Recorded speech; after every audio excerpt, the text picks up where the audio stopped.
Welcome back to Cultivating with Sandra. We are having some technical difficulties and we are hoping to resolve those pretty soon.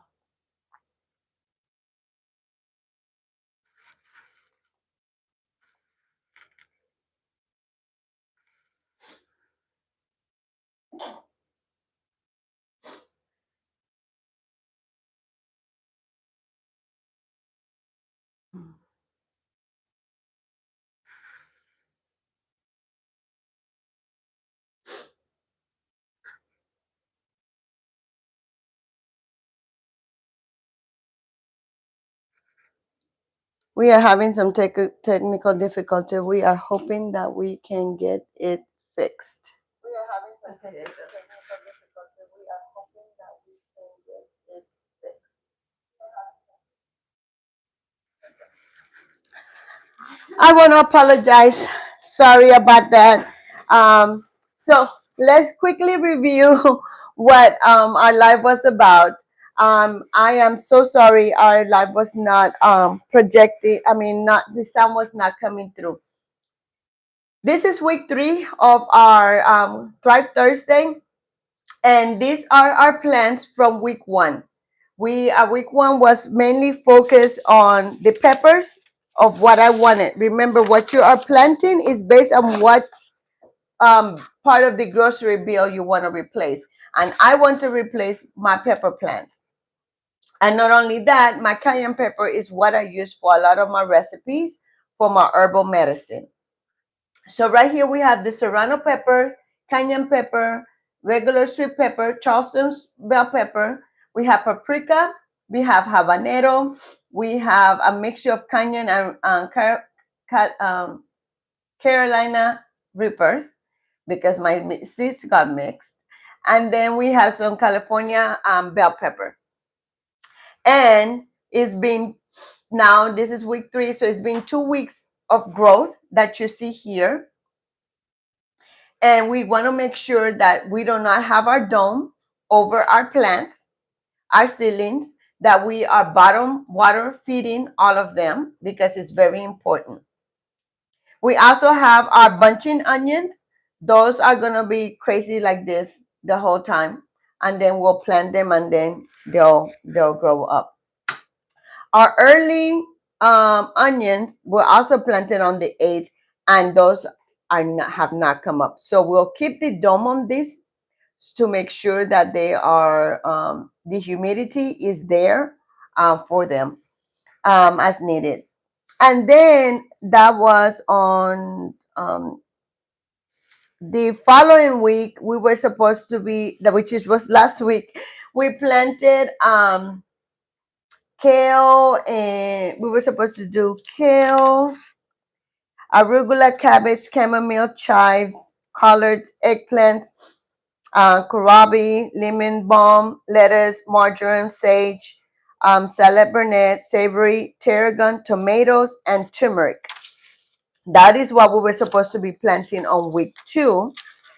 But after my live, the live on last Thursday, I got super busy. So what I did is I decided to plant based on the moon. Remember that we have 2 ways of planting. We could plant by the last frost date or by the phases of the moon. So I waited to the phase of the moon so I could give it a test to see how well it does.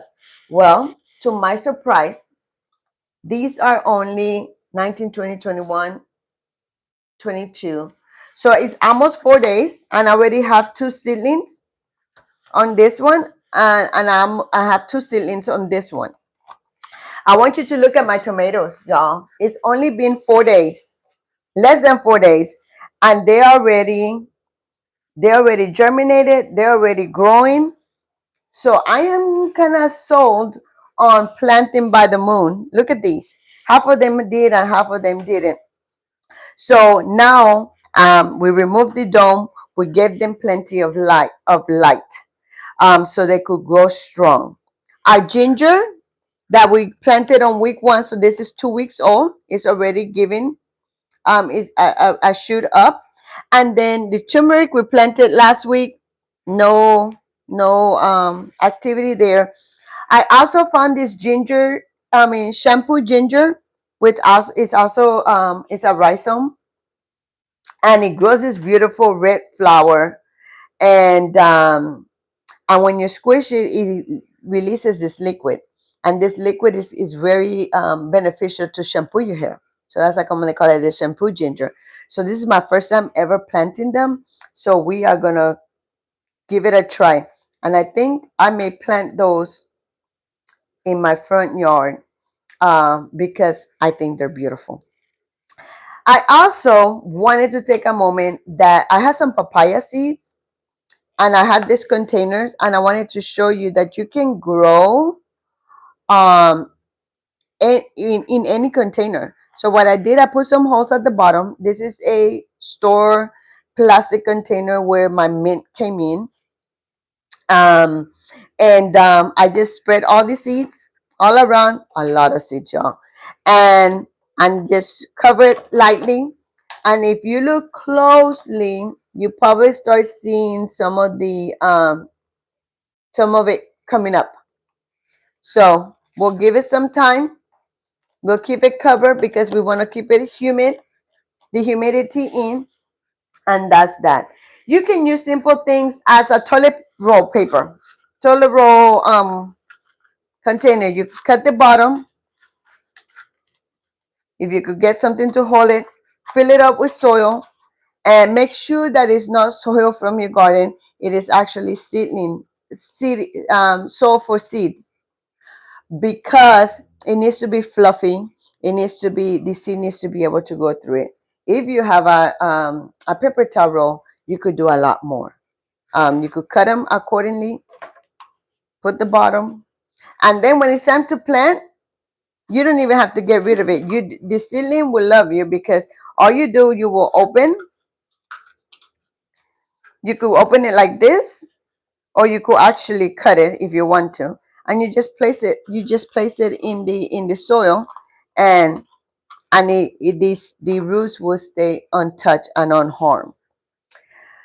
Okay, this is the review for week 1 and week 2, which is, this still is, I am amazed at how much growth we have had in 3.5 days, just because we decided to plant by the moon.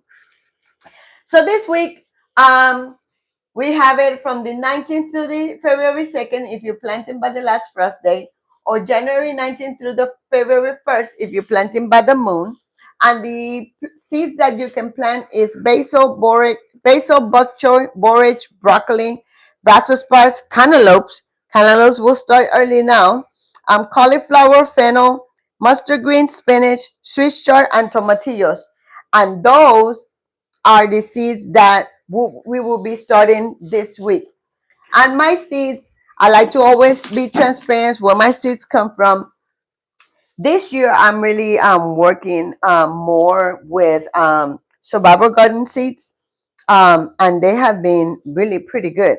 So I may end up with just going with survival garden seeds, because they're easy to find, and I order it on Amazon, get it the next day, sometimes the same day, and they have been very, their germination rates have been pretty high. So I like these name brand, but these are not the only name brands I use. I use them. I use Southern Exposure. I use Dollar Tree seeds. I use Baker Creek. Um, I use anything that is that I can find the seeds. What I do, if you notice on even with my peppers, is that I will put two to a seed to a pod. And most of them have two, but then you see you have one pod that only have one. So I want to make sure that I don't waste a pod that nothing grows in. So I put 2 to 3 seeds. Um, I leave only 2 seeds, but I could do as many as 3 seeds to make sure that I get some type of germinations. Any questions? Yeah. How deep should they put the seeds? So the seeds are planted 2 to 3 times its size. So if you have a seed that is as the point of a pencil, Well, you do it 3 times. So for those seeds that are super, super tiny, I will sprinkle them on there, and then I would just sprinkle some soil over it, and just make sure that it has some soil contact. So don't put them a whole inch, 2 inches underneath, unless you are having a huge seed. And even then, a bean seed or a pea seed, I wouldn't make it a whole. I just make it slightly two times seed size. So this is week 3. Um, this is what we are gonna be planting. And I know I have until February 1st to plant them, but I will be planting sometime this week. This week is a very, very busy week for me. But we want to make sure that we stay within our schedule so we could do the earliest possible planting outside in our garden. If you're in Texas or anywhere close to us, Baytown, Texas, then you know that there's a freeze coming, and it's going to be a hard freeze. So this is the time for you to harvest whatever you need to harvest. For my cool season that I have outside is mainly parsley and cilantro. So I will be harvesting those. My broccoli, some of my bok choy, I'm going to be harvesting some of that. My broccoli and my cauliflower got eaten by something. So I've just left it on the ground. But I will be protecting those with a frost cloth. Everything else that I have in the garden, such as the tomatoes and the eggplant and all that, I'm not covering it because I'm about to get them out of the garden beds. But I don't want to leave my garden beds bare, so I'm leaving them there. They will freeze. They're already almost done. But if you wanted to save them, if you were still having some tomatoes growing, then you will make sure that you cover those with a cloth, a frost cloth, or even sheets. You could cover with some sheets. One pointer that I will give is that it is important that you water as close to the soil. I want you to water all the roots and do a deep water between today and tomorrow, Friday. The freeze starts on Saturday night. So it is important that you do the watering of it because it will help insulate it. Okay, it will help insulate it, and then make sure that you don't water the leaves, because once you cover it, then it's a good chance that you could create mold, mildew, and some pathogens there, because the airflow won't be as much to dry those leaves off. So that is all that I have for today. Thank you for watching. I do apologize for the no sound at the beginning. Hopefully some of you were able to come back where there was sound. But this is what we planted this week. Oh, and I wanted to show you right quick. I went ahead and I dug up my cayenne pepper plant. Can you see it? So it was sad for a couple of days, and as you probably, I don't know if you could see, a lot of the leaf dropped, and there's still some of them dropping, but it's coming back because I just shocked the plant by bringing it inside. But because I love this plant so much, I use the cayenne pepper for so many things. I wanted to bring it inside and for it too, because pepper plants can produce peppers year round as long as it has the right conditions. So I did bring my pepper plant inside. This is day 4, and it's back because it was looking super sad before.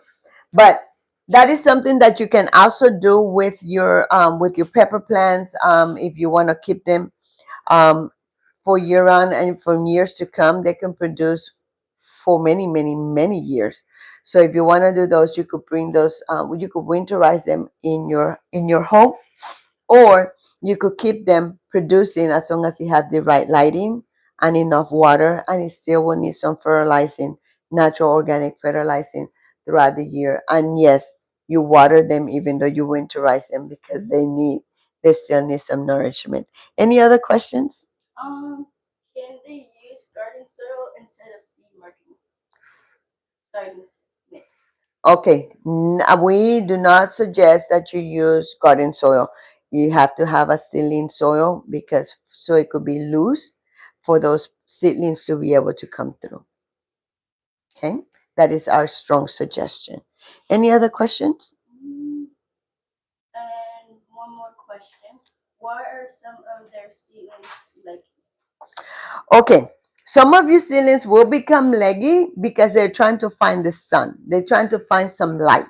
So what you would do, like when I put these, I put those and the light as close as possible. The light should not be touching the seedlings, but it should be as close as possible to the tallest seedling, and then it will grow strong.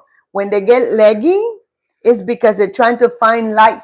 They need light, so they become leggy. But something that you can do is that I've done in the past is that I get the the seedlings and I just push it down in the soil. You could do that to prevent some from seedling because you don't want them to grow up. You want them to thicken up. So it's just light issues. Well, thank you for watching. I do appreciate it. Any more questions? Thank you for watching. We'll hope to see you next Thursday for Thrive Thursday. We'll make sure that our mic is working beforehand. And then also, if you are following us on Medicinal Monday, we are going to be making some homemade soda on Monday, provided that we have power. Um, on Monday, on Medicinal Monday, we'll be making some um, homemade soda with our ginger ale. I mean, with our ginger bug that we have made. So if you haven't made your ginger bug yet, you still got time to get that ginger bug ready for our Monday, Medicinal Monday, where we'll be making our homemade probiotic soda. Thank you for watching. See you Monday or Thursday, wherever you are watching.